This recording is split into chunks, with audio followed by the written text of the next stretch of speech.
France is doing this interesting stuff. I don't know which part of the world are they living.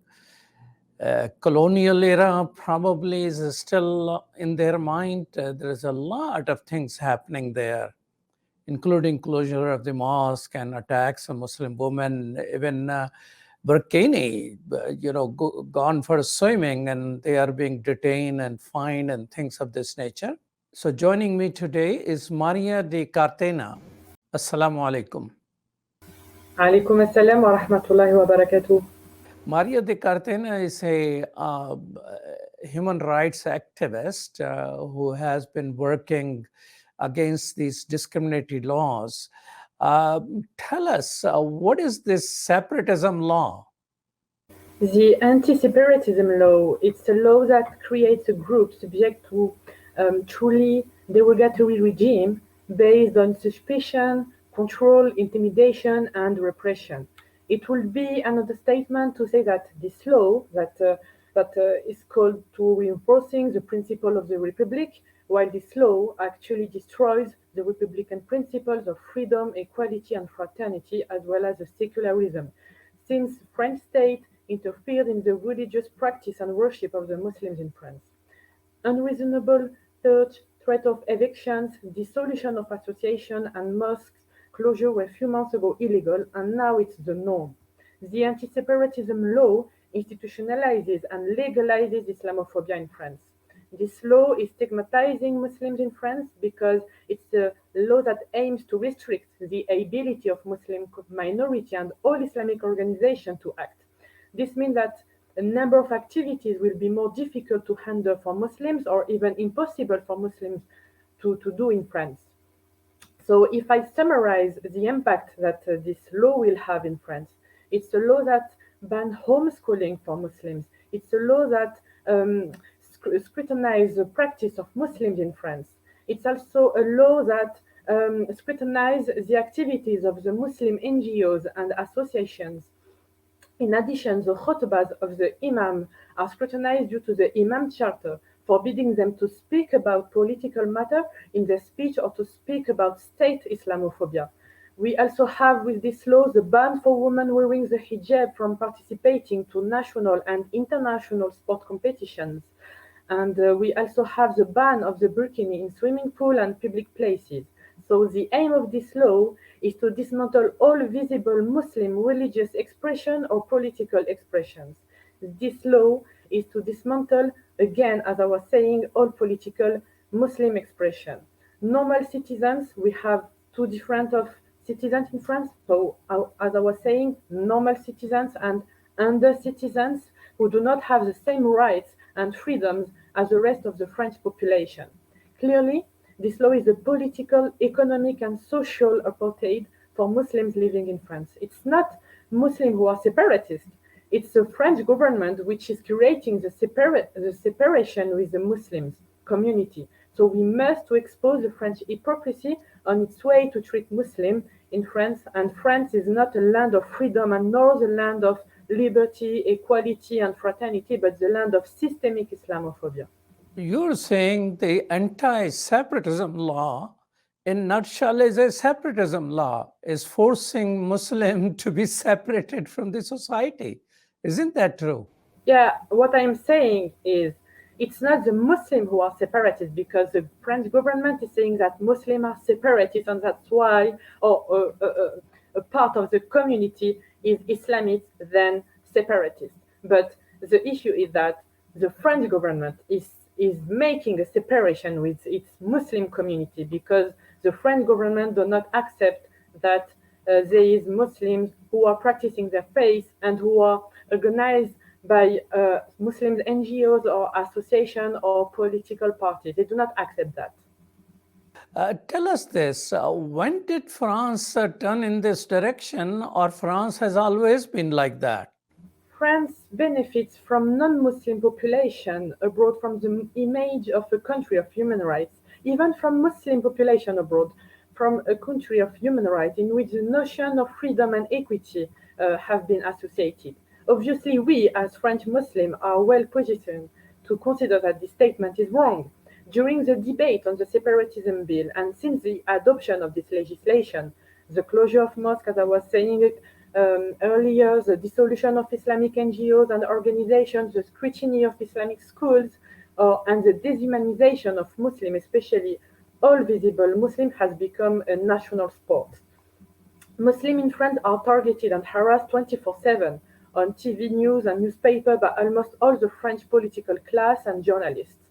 If you aggregate the results in the polls of the Islamophobic candidates, they are reaching 85% of voting intention. Islamophobia reaches all political parties, from the far right to the far left.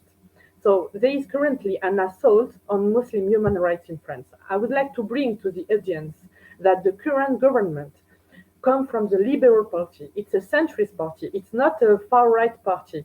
And the previous government came from the leftist party. So all the freedom-destroying laws were voted by traditional parties and even by left parties in France. So this is to show you that Islamophobia and racism in France has nothing to do with the parties, but with the system. It's a systemic racism and state Islamophobia, especially with the Anti-Separatism Law now that include in the French legislation Islamophobic provisions, which are derogatory and restrict individual freedoms. The situation of Muslim minority in France has nothing to do with the situation of Muslims in other Western countries, such as Canada, United Kingdom, United States, etc. We have in France a real anti-Muslim legal framework. We have laws that are exclusively directed against Muslims in France. So if I can summarize, we have a law of 2004 prohibiting Muslim women wearing hijab at school, middle school, and high school. We have also the law of 2010 banning Muslim women to wear the niqab. We had a ministerial circular in 2012 banning Muslim mother wearing hijab to go with their children to school trips. And now we have the Anti-Separatism Law. So even without laws, thousands of Muslim women are prevented from working, prevented from granted the validation of their diploma by an internship. Muslim women are also prevented from practicing a sport, and they are quite simply prevented from having a social life and from being free and from living their life and their dream like all the other French women in this society. How much of the colonialism of France, historic colonialism in the West Africa, is contributing to this type of attitude towards Muslims? What I can say is that France has a problem with Muslims, and particularly with Muslim women wearing the hijab. A simple observation allows us to establish it. Many Islamophobic laws targeted women, and recently the pressure that France put on the Council of Europe, for instance, to remove a campaign defending the right to wear the hijab is an example. So we had several laws assaulting the hijab.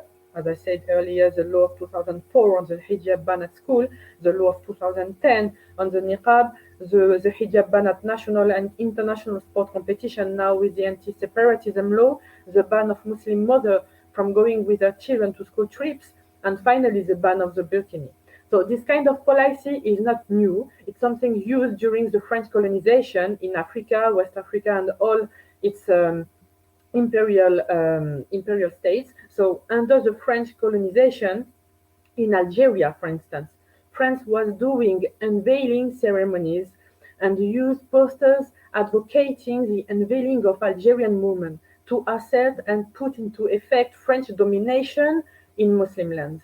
So finally, nothing has changed in France now. Today, we are facing a situation of neocolonialism that is not identified as one. You mentioned there are problems in accessing healthcare because of these laws. What are those problems in accessing healthcare for Muslims in France? So the Anti-Separatism Law has consequences on all the aspects of social life, healthcare, economic life of Muslims. And the example of healthcare is because when a Muslim woman will arrive at hospital and will ask, for instance, to choose a woman as a doctor instead of a man, so it's a normal requirement. Even some non-Muslim women prefer to have a woman as a doctor, and now this Muslim can have issues with the law if she asks and if she prefers to have a Muslim, a woman as a doctor. So this, as I was saying, this law has consequences on all the aspects of Muslims' life. This is so horrible to hear that. In countries like United States and Canada, none of these laws exist. So what is so unique about France that they want to have all these type of laws? I think that in France it's unique because France has an issue with Muslim, because it's linked to the French history with its Muslim community and French history regarding the colonialism. And also it's unique because in France we have systemic Islamophobia, we have a state Islamophobia. So that's why there is this big difference between France and Canada, or France and the United Kingdom.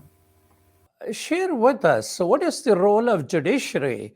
Is if the politicians are like that, and they keep passing these type of stupid laws, what is judiciary doing? The issue now is that, according to me, there is almost no democracy in France. So it's the traditional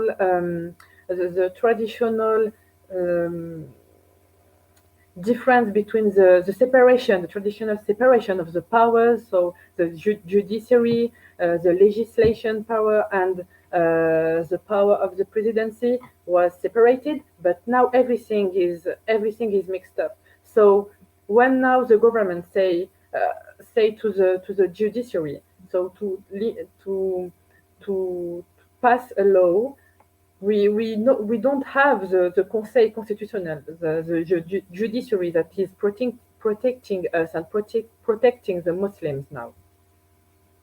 What is the coordination against anti-separatism laws? The Coordination Against Separatism Law was created in reaction to the intention of the French government in 2020 to vote a bill named Law to Confirm Principles of the Republic, or also named Anti-Separatism Law. So the goal of the coordination is to raise awareness on state Islamophobia in France and on the consequences of the anti-separatism law on the civic, economic, social rights and individual freedoms of the Muslims in France. So the coordination has taken several actions on social media and held street action also, and invited several organizations, even international organizations, to join and sign the international call to stand against Islamophobia in France. Well, thank you so much, Sister Maria, who is a human rights activist in France.